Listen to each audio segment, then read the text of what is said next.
Katanya punya Jokowi ijazahnya asli, mana? Mana aslinya? Anda mantan presiden, kita ingin bersilaturahmi, minimal halal bihalal. Saya pernah sekaligus ingin bertanya, lu nggak pernah nunjukin ijazahnya yang asli. Saya mengutip hadis riwayat Ibnu Abbas ya, yang menekankan bahwa beban pembuktian itu ada pada orang yang menuduh. Jadi bukan pada orang yang dituduh. Nah, beban pembuktian itu ada pada orang yang menuduh. Jadi bukan pada orang yang dituduh.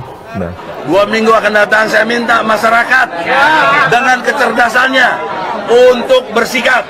Jika 2 minggu akan datang, hakim tidak tegas juga karena minder dalam menghadapi eksekutif atau presiden, kita berharap kita lakukan pengadilan rakyat.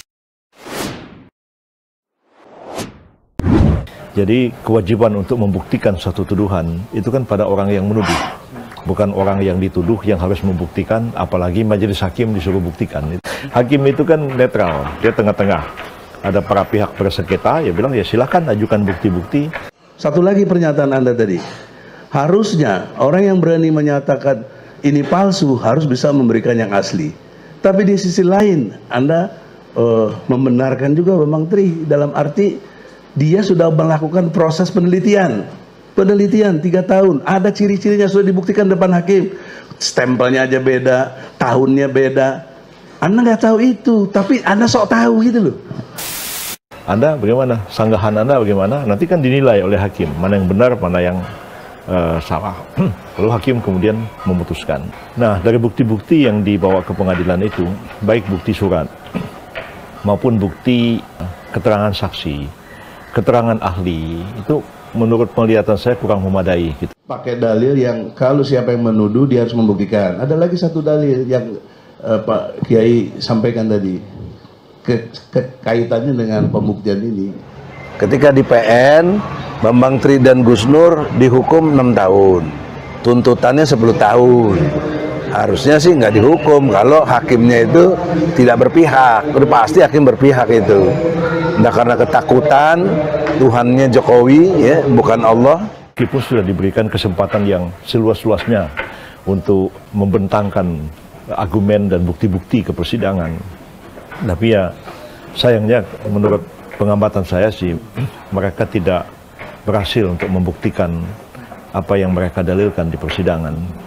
Ungkit Pak, ijazahnya di UGM kembali diungkit karena fontnya yang dinilai belum ada di masa itu Pak. Ya itu apa ya, fitnah murahan yang diulang-ulang terus. Tim kuasa hukum Presiden ke-7 Joko Widodo siap mengambil langkah hukum jika ada pihak-pihak yang masih mempersoalkan tentang keaslian ijazah Jokowi. Sudah ada jalur hukum, silahkan ditempuh, itu merupakan hak setiap warga negara, dan kita juga meresponinya dengan memberikan jawaban di pengadilan juga, dan sudah selesai perkaranya. Cuman sekarang memang kita sedang mempertimbangkan langkah-langkah hukum karena kita melihat makin kesini ada oknum-oknum atau ada pihak-pihak yang sudah mulai menjalani jalur-jalur di luar hukum, dan itu sudah sangat sifatnya mungkin sudah ada yang berita bohong, sifatnya udah lebih ke arah fitnah.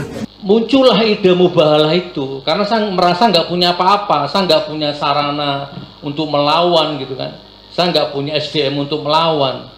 Apa? Uang nggak ada, senjata nggak ada, media nggak punya, ya sudah mubahalah satu-satunya yang saya punya. Dan sejak itu menjadi kebiasaan saya, dikit-dikit ayo mubahalah, dikit-dikit mubahalah, dikit-dikit mubahalah.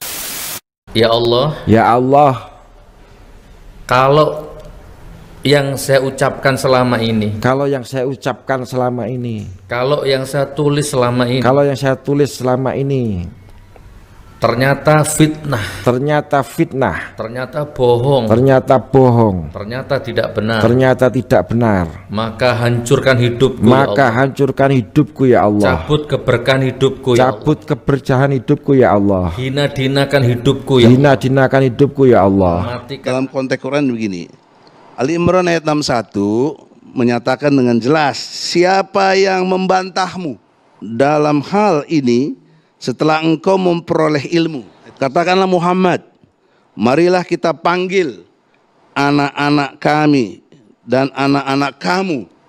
Konteksnya begitu. Ini versi lokal tadi, kalau Pak Kiai bilang kearifan lokal, disebutnya pocong. Nggak ada. Kalau Quran nyebutnya mubahalah.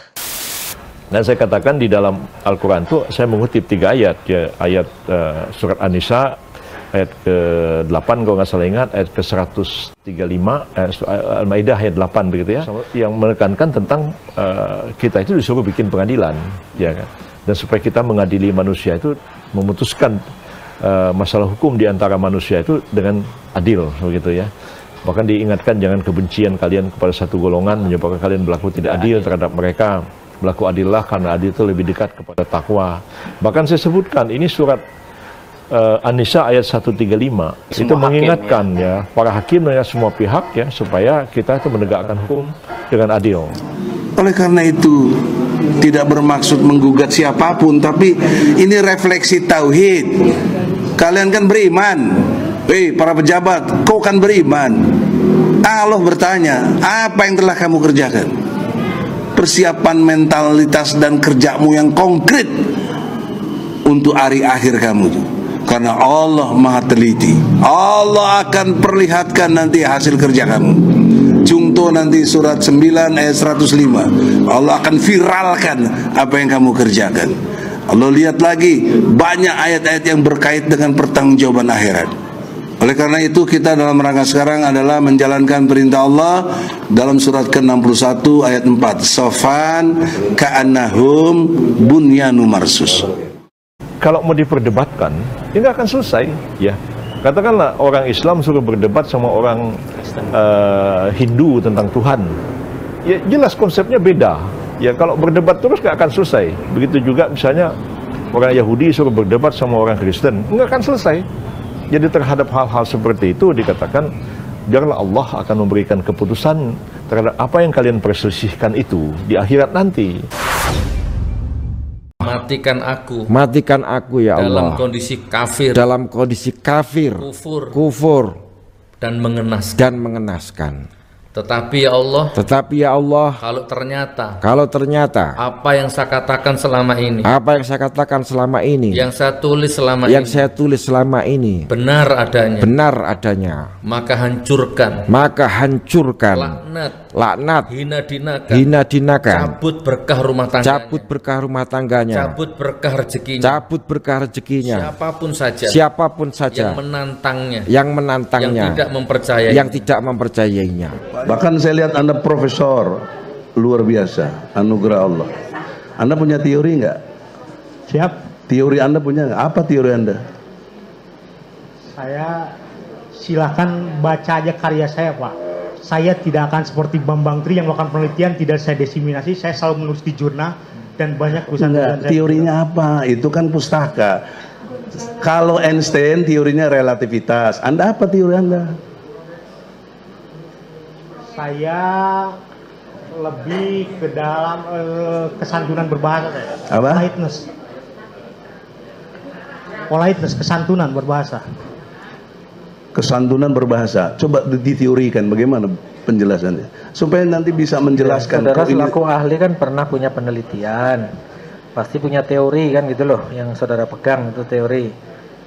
Apalagi sudah doktor kan biasanya kalau doktor sehingga jadi punya disertasi. Teori. Oke, disertasi kan mesti ada teorinya. Baik, saya menggagas teori tentang politeness yang mulia, teori tentang kesantunan berbahasa yang dikaitkan dengan kutub wajah negatif dan positif yang mulia. Jadi kesantunan berbahasa itu selalu dikaitkan dengan hilangnya wajah seorang atau malu yang mulia.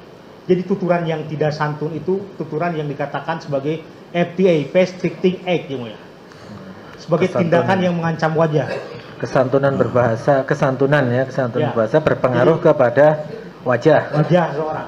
Jadi itu tuturan teori yang tidak santun itu tuturan yang dapat membuat malu wajah itu orang teorinya. Dan jangan lupa masyarakat belum paham bahwa ijazah Jokowi itu tidak cuma UGM, SD, SMP, SMA, itu semuanya nggak ada catatannya. Bayangkan ini orang bagaimana tuh. SD, SMP, karena waktu itu yang jadi saksi kepala sekolah. Kalau sebelum-sebelumnya sejak 2 tahun yang lalu isu soal ijazah ini kita tangani dalam satu perspektif, ini beliau sebagai pejabat publik di mana masyarakat boleh saja mengkritisi, tapi yang perlu diingat hari ini adalah Pak Jokowi sudah menjadi warga negara biasa, di mana setiap warga negara dalam hak asasinya memiliki privacy. Ini yang perlu juga dicermati oleh semua pihak, bahwa beliau sudah masuk dalam kehidupan pribadi sebagai warga negara, ada perlindungan privasi, sehingga kita harapkan tuduhan-tuduhan yang tidak kontekstual mungkin untuk tidak dilanjutkan. Saya tidak menodai agama, saya tidak menista agama, saya takut menodai agama, tapi kalau masih detik ini ada yang maksa menuduh saya menodai agama, monggo, biar sah dua pihak, monggo siapa berani mubahalah dengan saya, siapa saja. Dua itu menurut saya sudah memenuhi syarat. Bagaimana Anda bisa mengatakan itu tidak memenuhi syarat mubahalah? Karena sumpah mubahalah itu adalah dilakukan atas sesuatu yang meyakinkan atas kebenarannya. Maka kalau terjadi kebohongan dan dilakukan sumpah, itu adalah penyalahgunaan sumpah bukan pada semestinya atau mubahalah. Tunggu dulu saya ngomong. Maka dalam hal ini namanya az-zulmu, zalim, meletakkan sesuatu bukan pada tempatnya. Apa nih? Fi ghairi mahallihi. Maka dalam masalah ini saya melihat upaya untuk membuat sumpah untuk menguatkan tuduhannya dalam konteks ini tidak dibenarkan. Karena dalam Islam, saya ulangi lagi, muter lagi saya, berulang-ulang, halal mudda'i wal yamin alama. Kadang-kadang kalau lihat dunia medsos kita ini, tiap hari isinya tuh mutar balikin fakta, motong-motong omongan orang. Lebih takut, lebih tunduk, takut betul dia, sehingga mengkhianati hukum itu sendiri, yang mana dia harus sebagai wakil Tuhan di muka bumi, jadi wakilnya Jokowi gitu loh. Itu tadi yang pakai sebut, ya kan? Nah, sementara Pak Kiai tidak pernah lihat ijazah asli. Sekarang Pak Kiai merasa ini tata cara dan lain sebagainya nggak benar. Kalau nggak benar, nggak pantas di YouTube kan dan lain sebagainya. Dari mana tahu nggak benernya? Aslinya aja Pak Kiai nggak lihat kok. Proses dari pembuktian yang dilakukan oleh mereka itu tidak memenuhi standar tentang alat bukti. Pasal 184 KUHP menerangkan ada 5 alat bukti. Ya, dalam perspektif itu, 1, keterangan fakta. Fakta di persidangan kurang lebih 30 orang saksi, termasuk 8 saksi ahli, 5 dari mereka, 3 dari kita, Rocky Gerung, Profesor Aceng, Dr. Taufik Ali Pidana. Dari mereka saya lupa, banyak, ada 27 orang. Saksinya 5 yang ahli, yang saksi fakta ada 22. Mana dokumen yang Anda miliki, mana bukti-buktinya tunjukkan. Dan bukti-bukti itu harus diperoleh dengan cara yang sah. Artinya bukan bukti itu diambil sembarangan dari medsos begitu. Nggak bisa dijadikan bukti ya.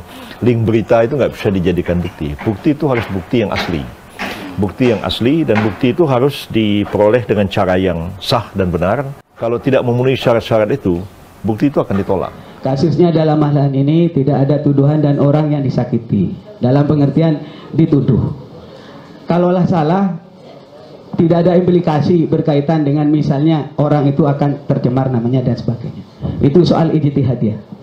Termasuk ini sebenarnya ijtihadiyah. Iya. Panjenengan itu. Saya punya ijtihad, Anda punya ijtihad. Iya. So, what's wrong? Itu pendapat Anda, mau dihormati. Ini saya cuma. Tapi sama-sama ada dasarnya kan. Saya nggak punya niat menodai agama apalagi sengaja. Itu pendapat Anda, nanti sampaikan nanti dalam keterangan. Kenapa? Karena nggak ada hoak. Itu kan undang-undang mengecam atau menghukum mempidana yang berbuat hoak, menimbulkan kegaduhan dan keresahan nasional lah, kurang lebih begitu. Nggak terbukti apa yang diresahkan, nggak ada orang resah kok. Ijazah Jokowi palsu malah pada seneng, semua pada kepo pengen tahu ini bener nggak palsu apa nggak. Kok dibilang ada keresahan, kok ada kegaduhan. Dalam hal ini UGM sendiri sudah mengeluarkan statement bahwa Pak Jokowi adalah benar ya, pernah kuliah di Fakultas Kehutanan UGM dan telah dinyatakan lulus dan ijazahnya asli. Ya. Buat saya dan lain pendukung ini yang ada, memang ini penelitian kecil-kecilan. Apa ada yang dinyatakan Bambang Tri ancaman? Buat saya tidak ada. Semua juga nggak ada. Yang ada kepo. Kepo itu rasa ingin tahu. Saya mau membela ini karena rasa ingin tahu. Kok bener apa bener Jokowi ini ijazahnya palsu? Jadi nggak ada yang merasa terancam saya. Saya kepengen tahu. Dan ternyata sudah 16 saksi. Fakta loh. Nggak ada yang pernah lihat ijazahnya. Bagaimana kok UGM bisa ngeluarin sampai Jokowi itu jadi sarjana kehutanan, jurusannya aja salah, Jokowi teknologi kayu, salah. Jadi oleh karena itu ijazah SMA-nya nggak ada, kok bisa masuk universitas? Itu big question. UGM, gue datangin juga lu tanggal 15. Jangan pada kabur lo, rektor, dekan. Sebenarnya kita juga bingung nih, kenapa masih ada juga pihak-pihak yang menanyakan juga mengenai keaslian ijazah Pak Jokowi. Karena kami juga melihat khususnya dari pihak instansi yang berwenang pun, dari UGM pun juga sudah memberikan statement yang clear bahwa memang jelas ijazahnya juga sudah diakui dan Pak Jokowi memang merupakan alumni dari UGM. Mengatakan langsung ini berbohong berapa? Dari mana Anda dasar berbohong? Jadi pertanyaannya apa ini Pak? Pertanyaannya dasar kesimpulan ini berbohong tuh apa? Kebenaran aja dia nggak paham tadi. Ini berpikir aja nggak bisa. Ini ada oleh karena itu majelis hakim dalam hakim BAP saudara ini disampaikan oleh Pak PH penasihat hukum tadi, kata-kata tadi itu ada. Jadi ditanyakan dasar ya, dasar Anda menyampaikan kesaksian seperti itu apa? Itu aja, silakan dijawab. Ya. Itu kan bisa dijadikan sebagai satu bukti dibawa ke persidangan. Sehingga kita sebagai advokat itu berdasarkan bukti-bukti yang sudah dihimpun itu, paling kita mengatakan, bukti ini kurang, cari buktinya. Kita bawalah dia ke sidang MK. Tapi kalau saya jadi advokat dengan bukti-bukti yang tidak cukup seperti itu, saya nggak berani.